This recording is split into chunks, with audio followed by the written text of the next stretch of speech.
Hey everyone, welcome back to part two of our webinar series. So this is part two. Do you remember what's the name of this webinar series? Do you remember, Eva? Angry. This is right. Part two of this series is Angry Worm.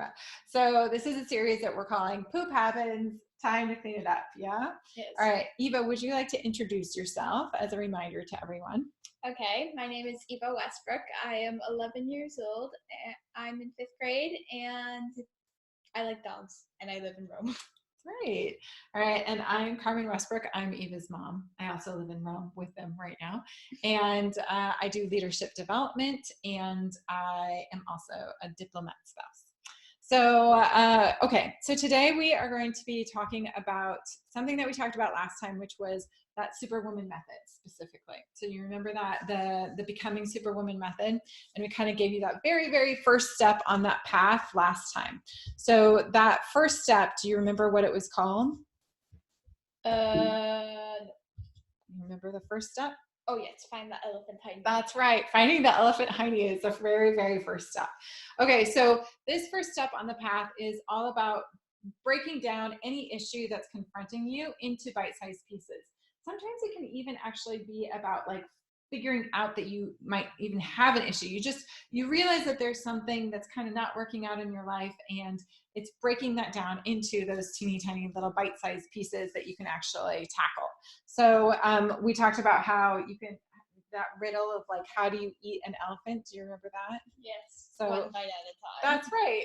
So that's what we talk about: finding the elephant hiney, find the elephant tail, find the one little piece of the issue that's kind of the next step in the path. So that's what we talked about last time, and we gave you some really specific tools and some homework that we're hoping that you all did between then and now. So what we've been talking about with all of this is something that we call the Superwoman method.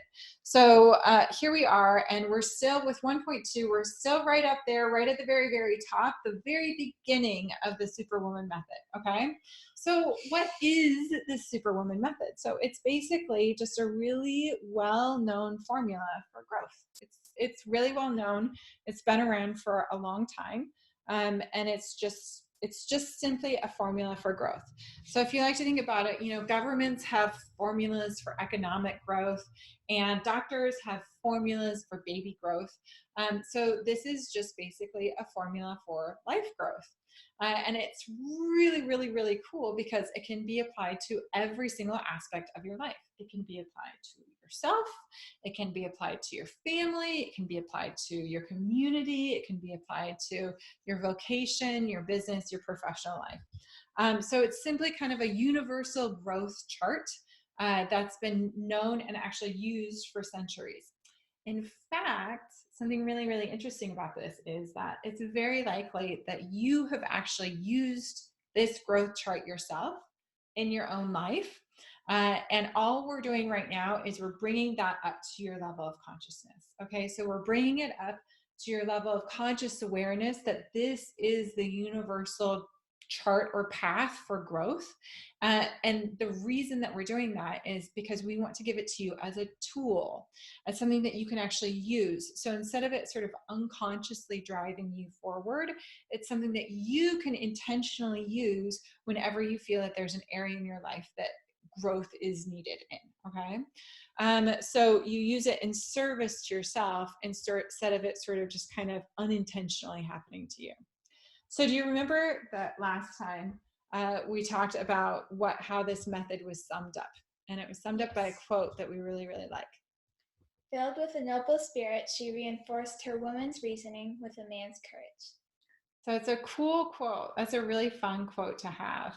And one of the things that Eva said last time that she really liked was that it's both men and women, which I think is really, really cool too, that it combines both of them. So since it's us right now, a mother-daughter team, we're going to give you a lot of examples that will be focusing mainly on the family. Okay, so family is a really, really great place to start trying things out and testing everything, because they're stuck with you and they can't go anywhere. They have to tell you how it worked out. So they're really good at giving you feedback on how things are working out. It's a really, really great place to try things out. And it's a great place to practice forgiveness, which is a wonderful, wonderful step on the path of the Superwoman method. Okay. So, do you remember how last time we talked about my kind of beginning of really understanding this journey, which was right when I had a baby and trying to figure out what on earth I was supposed to do? So, do you remember how I was like, okay, well, I figured it out, right? I went through the method and I did it and I sort of solved the issues there. So, do you think that that means that for like the rest of my life, I was magically, wonderfully, perfectly, it's like the happy ever after when the princess and the prince get married and everything magically happens perfectly ever after there? No. So yeah, so let me give you the answer here is no. So it doesn't magically happen to just work out all the time, right? So you get back to this point over and over and over again in life, right? This point where you're like, what has happened? Why am I here again? So this is a really important aspect of that Superwoman method that you want to remember, which is it's a circle. It's a circle. This is something that happens to us over and over and over again, that we get to this point of being like, why are we here? Why are we doing this again? And that when we occasionally find ourselves here, right? So we occasionally get to this point of like, not only am I frustrated and things aren't working out, but I'm just kind of done with stuff. So this happens all the time to us in life. Okay. So it's not like it's just a one and done and now you've figured it out. It's something that will repeat for you in your life in just different aspects of your life. And so this method has this huge opportunity to make a very, very big impact in your life, so that as you're going forward, you're progressing and you're growing and you're really getting and tackling the next things, and not kind of wondering what on earth is going on and why these problems sort of keep presenting themselves to you. Okay, so we're going to get started. By the end of this 3-part series, this one that we're on right now, you're going to know the answers to these questions. You're going to know the answer to what is the elephant hiding? Yeah, exactly. What's the next one? How can I turn this into magic? Yep. What's the next? Why is this important? Yep. And who can I turn to for help? Yeah. So those are going to be the questions that we're going to answer in this 3-part series here at the beginning. Okay. So we're going to talk about the steps. So the first step was find the elephant hiding. All right. So we did that last time, right? That was finding that one issue that was really kind of confronting you. Yeah. So what's the next one? Find the motivation. Right. Very good. Okay. So it's time for us to find the motivation. So we'll kind of be confronted with that head on desk feeling of like, oh, why are we doing this? Why do we want to do this? Right. So it's really good to find that motivation. We talked about it a little bit last time, and I'm so lucky that we have Eva here, because do you know what helped me out in those situations when I had my head on my desk and I was like, I do not want to do any of this stuff right now? Well, for the last 11 years, I have had a daughter named Eva. And Eva has been incredibly, incredibly helpful for me in finding out my motivation.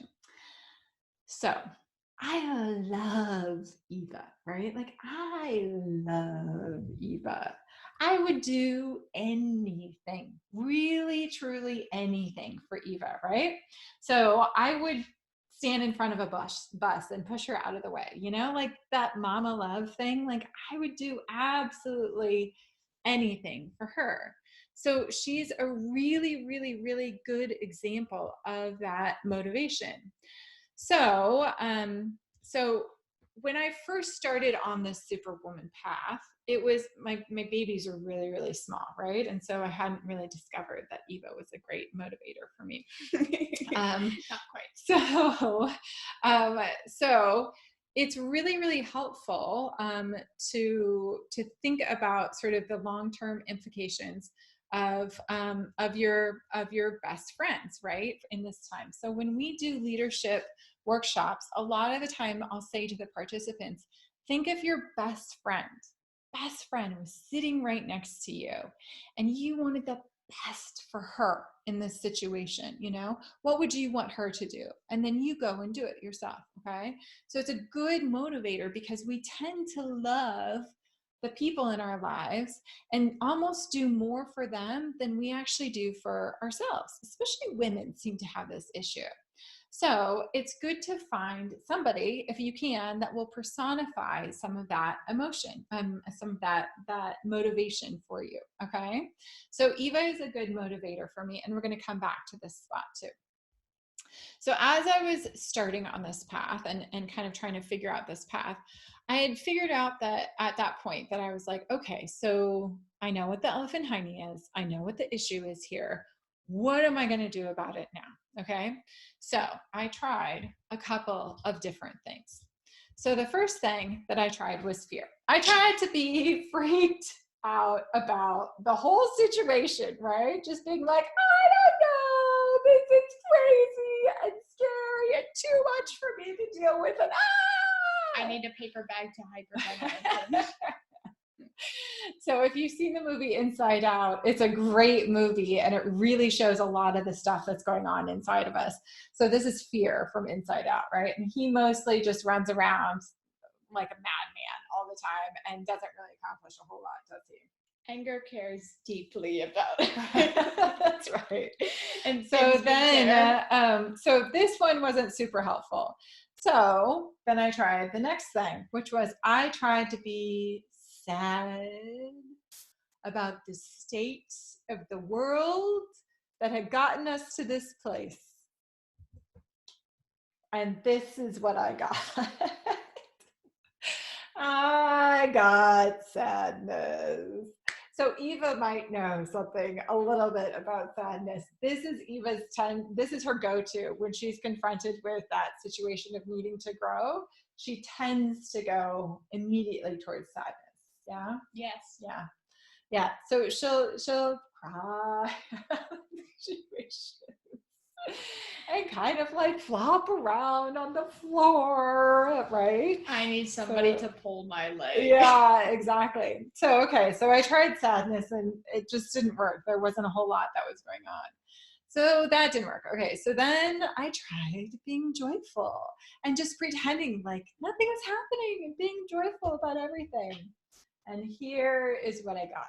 I got a very confused joy, right? I got someone who was like, but we're being joyful. Why is nothing working right now? Okay, so kind of pretending like it's not happening and just being joyful all the time doesn't work out super well. That tends to be my go-to, actually. I tend to go towards joy and just being like, let's be joyful about everything. So here's what happened when I tried all of these emotions and tried to figure out, or, tried to make stuff happen. Here's what was going on inside of my head. His face. This is not working, right? It was just mass chaos inside of me, and I knew that there was a need to go and do something, but it wasn't really being sorted out. It was like, well, the balls were just rolling all over the place. It was just madness, okay?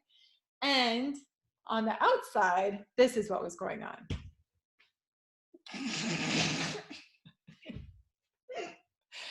Which is not to say that all of the growth was with my husband or anything like that. This is the husband in Inside Out. It was just that at that time, I would be running around trying to do all of this stuff, motivated with all these emotions. And here I would be, and nobody would be doing anything, right? All these people on the outside would just be chewing their food and being like, what? Is something happening right now?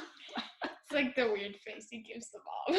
And the mom's like, he's doing that face again. Exactly, right? So it's this, I was trying all of this stuff out and it wasn't really helping me out. So to my rescue came our very, very helpful quote here, which is, filled with a noble spirit, she reinforced her woman's reasoning with a man's courage. that's right. So I had all of this energy, all of this impetus to do something, and nothing was actually happening. And I had figured out the whole woman's reasoning part, right? Like I had figured out the what was a problem. My bottom line did. I'd really figured out what that elephant hiney was, right? I'd figured out the topic and what was the issue, like what was the problem, what did I need to have? Me? Well, that's true. The motivation. Yeah, I needed the motivation and I needed the man's energy. courage. That's right. I needed a man's courage in that time. Okay. So very, very, very fortunately, I found that man's courage. And do you know what it looked like? It looked like this. So this is anger from inside out. This is anger on the inside, right? So I found anger. And let me tell you, thank goodness, because before, well, I'm pretty pragmatic, right? Like I'm a very pragmatic person. I do what works. This worked. Okay. This actually got results. And I thought that that was very, very, very interesting and very, very, very helpful. Now, there's something that's super important to note here. Many people now in this day and age, many people here, and many of us are taught that if we go to anger and if we use anger, that it's going to lead to this, right? Yes. We think it's going to lead to war. Okay. So we think that it's going to get us to this kind of nuclear World War III. Okay. So it's not actually the only outcome from anger. It's a possible outcome from anger. It totally is, especially if anger is like all mixed up with fear and sadness and all of the emotions. If it's all really, really mixed up in there, that can be sort of one of the things that's happening there. Okay. So it's also possible for anger to lead us here. Who's that guy? Martin Luther King Jr. That's right. So have you ever seen a video of Martin Luther King talking? That man is angry. Like he is righteously angry, right? He holds on to this very righteous anger about the situations that are going on in the world that he's confronting. And do you know what? That's what keeps him going when it seems like hope is dead. He confronted so many barriers in his path as he was trying to get this thing to happen. And the thing that kept him going, the thing that gave him the fuel was that anger that he used in service to himself. And I think it's really, really helpful at this point to think about an important kind of quote, an important thought to really, really hold inside of your head. And it's this. The opposite of love isn't hate, it's apathy. That's right. So what's apathy? And doing nothing. Yeah. Apathy is when we just sit around and don't do a thing. So it's actually well known that the opposite of love, it's not hate, it's not anger. It's actually apathy. It's that I'm just not going to do anything about it. So it's helpful to think about this in relationships. Relationships when you're like, oh, I love this person so much, right? Okay, so you're in a relationship still with that person. If you're like, I am so frustrated and angry with this person, you're still in relationship with that person. You still care about that situation. When you get to the point where you're like, I just don't care. There's no part of me that cares. I'm not going to do anything about it. That's when you know that the love has left the relationship. Okay. So that's apathy. So the opposite of love is not anger. It's actually apathy. So what do we do to actually go from this, right? From using anger and then kind of having this be a result to this. Well, welcome to the easy tools that we are going to get to give you to get you there. Okay, so we're really lucky because we have Eva here. She's going to be a very good demonstrator for us on this, and we're going to talk it through. So, all right, can you tell them we went on a run the other day, and Eva has a story about it. You want to tell them what the story is? Okay, we ran to the Spanish Steps and everything was great. And then when we were running back, I started questioning Mom about something and not being a good leader behind. So Mom, to show me how hard it is to be the leader in front, gave me Ramo.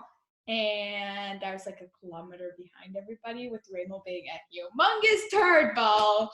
And very sad. Yeah. So we identified in this situation that there was a topic here that Eva, an opportunity for growth for Eva, which was her learning how to kind of move between the leadership areas of being the leader in front and then being the leader behind, that really supportive leader. Okay. And so, so we identified that there was an opportunity for growth in this. And I kind of gave her a task to help her out with that. So what did you do immediately? What was your kind of first immediate response to that? I cried. Mm-hmm. So imagine, if you will, Eva running far behind us in the park, crying with the dog. And the dog's running, like trying to move me forward. That's right. Exactly. So then what did you do? I got mad at you. You got super angry, didn't you? Yes. Like there was like screaming in the park coming from Eva, right? So yeah. So I have no idea what the bystanders thought about all this situation, but whatever. And Jack liked to think that like once he locked us out on the balcony and we were walking back and I was like, I wonder what people outside thought. Yeah, exactly, right? Think about, who cares? It doesn't matter, right? Because it's all about your growth. It's in service to Eva, right? That was what was important at that point. And so, here she is. Eva got mad. What'd you do? I ran super duper fast, so fast I didn't know my legs were moving. Like, yeah. I was like, what? My legs are moving? So she got really, really mad. Like she was like screaming and kind of like screaming like, oh, like that frustrated anger. And all of a sudden, she magically was able to run super fast and catch up with us, weren't you? It was like she was like jet propelled. By a dog. By what? Was it the dog? And the anger. Yeah, because the dog was there when you were with sadness, right? Yes. It was almost like the dog was trying to like drag her behind with her leg. You know, when she was sad, she was just flopping on the floor. Oh, I'm so sad, right? I was trying to stop him from dragging me behind, but yes. So then what happened with the anger? I let him drag me? Yeah, maybe so. And also, you definitely participated in it. I mean, you were booking it, you know? I was moving my legs. Yeah. So this is exactly what happens when we take anger and use it in service to ourselves. When we see a goal that's out there and we can identify, I need to go to that place, okay? So how am I going to get there? Well, if you use sadness, it's going to pretty much fall apart, right? You need to actually identify and use that little helpful friend that we have been given on the inside, and that guy is called anger. Okay? So the first step that you need to do is you need to find the anger. All right. So this was something that I just helped Eva do right now, which was identify that feeling of anger that she had on the inside. Okay. Something that she did the first time that we were talking about this, that she didn't do this time because I helped her to articulate it, was what?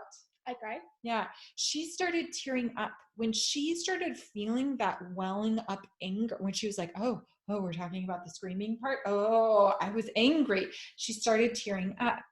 We are often so afraid of anger right now in our society, okay? And we kind of collapse it together with sadness and with fear. We kind of collapse all of those emotions together.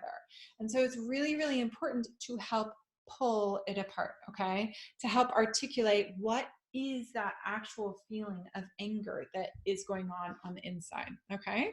So sometimes when we're doing this, when we're doing step one of the angry worm, which is find the anger, it can be kind of hard um, for people to really identify with that because there's just such negative connotations about it in our society. So this might be quite helpful. Here are some different words for anger. All right. So you can use the word hot, like that really kind of hot feeling on the inside of you. Or you can use the sweaty, like almost like when you just get that kind of like the sweats around your body because you're feeling so much anger. You can use the word rebellious, right? Yeah, rebellious is a really helpful word for me to be rebellious, right? Yeah, it's a good motivator of, oh, I'm going to be rebellious against that thing. I think most kids are good at that. Yeah, well, and I mean, teenagers, they're starting to really understand that this is a thing that can motivate them to grow. And so that rebellious teenager sort of feeling, all right? So that rebelliousness against, I'm going to rebel against this thing. That edgy feeling, like really being on the edge. Another word for it can be wrestling, when we are wrestling with an issue or wrestling with a problem. And it can also be red. Like this color of red is a very, very helpful way of seeing this and of identifying this. Okay. So step one is I need you to find that anger feeling inside of yourself and pull it apart from fear and sadness and any of the other feelings that you have. Music can be helpful in this situation, and also journaling, which was the tools that we gave you the last time, journaling and finding a friend. So it's really especially effective to role play in these situations. So find a friend that will role play with you and be that thing that you're really angry about, and then in service to you, kind of poke you until you really, really find that anger feeling on the inside of you. Okay. I like music. Yeah, music is definitely it's so helpful with us really identifying those emotions. Okay. My favorite one for anger is fight song. Oh, that's good. That's a great one. That's a really great. So think about that feeling when you have on the inside when you hear fight song. That's that rebellious anger. So use it and harness it for your own growth in your life. Okay. All right. So step one is you need to find the anger. Okay. You need to find it and identify that feeling inside of yourself. So now you need to go to step two, which is find the love. So remember how I talked at the beginning about Eva and how much I love Eva and how amazing she is? So this is the next step of what you need to do here. So it's not about just finding the anger, it's about almost like wrapping it up in love. Okay? So you need to find your why. So you need to find that kind of almost like that guiding principle, like why is this important to you? Why is it important to you to actually do this thing? What's that light that's calling you out there? What's that pink, pink, pink, pink love that's helping you out with it? So what helps me, one of the things that helps me a lot in this situation is my kids, right? So particularly Eva and her future that she is going towards, the future world that she's going to be living in, that fills me with so much pink, pink love. And then I can use that anger, that rebelliousness to kind of propel me forward into that place. Okay. So I'm going to give you a really, really easy way to get here. And this is something that we actually do as well in our workshops, which is we have people write out their perfect death scene, which usually freaks people out when you say perfect death scene.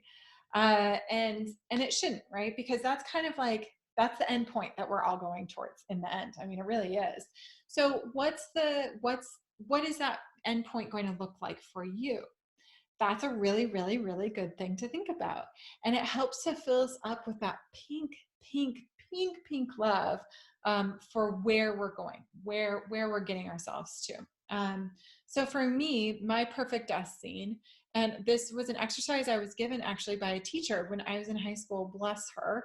bless her, because it's helped me throughout my life to know what my guiding light is, what that pink light is.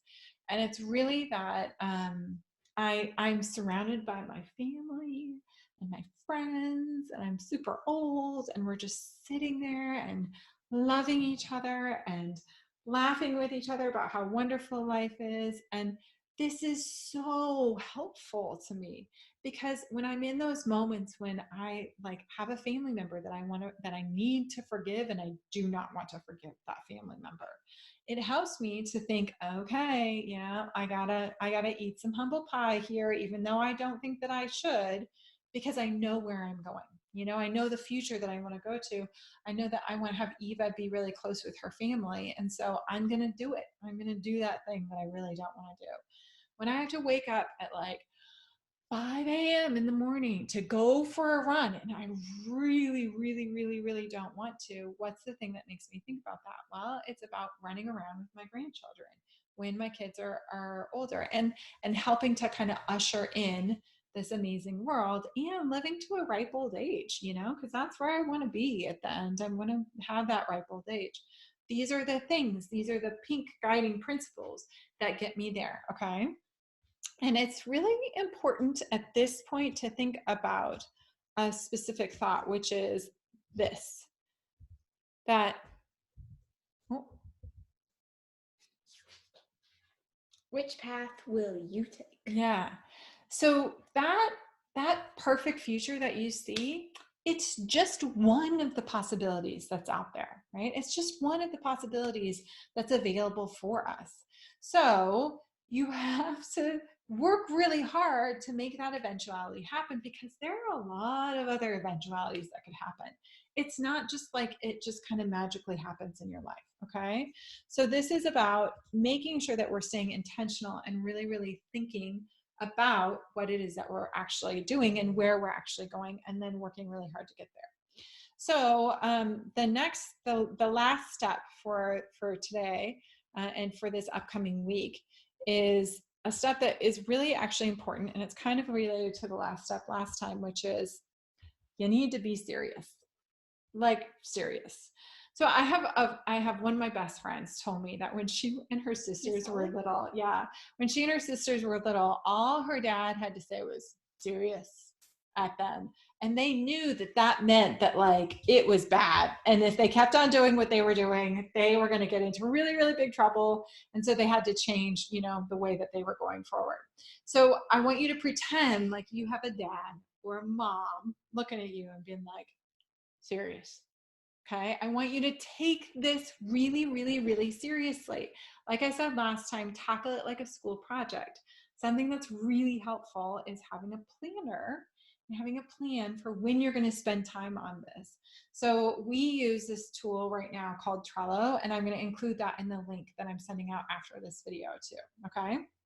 All right, so that's it. These are the steps. The steps to the angry worm. So you need to, step 1 is, Find the anger. step 2 is, Find the love. and it's helpful to write out your perfect dust scene for that. All right, and step 3 is serious. That's right. So your homework here is to spend 15 minutes every single day with a friend talking through all of this, or journaling it out.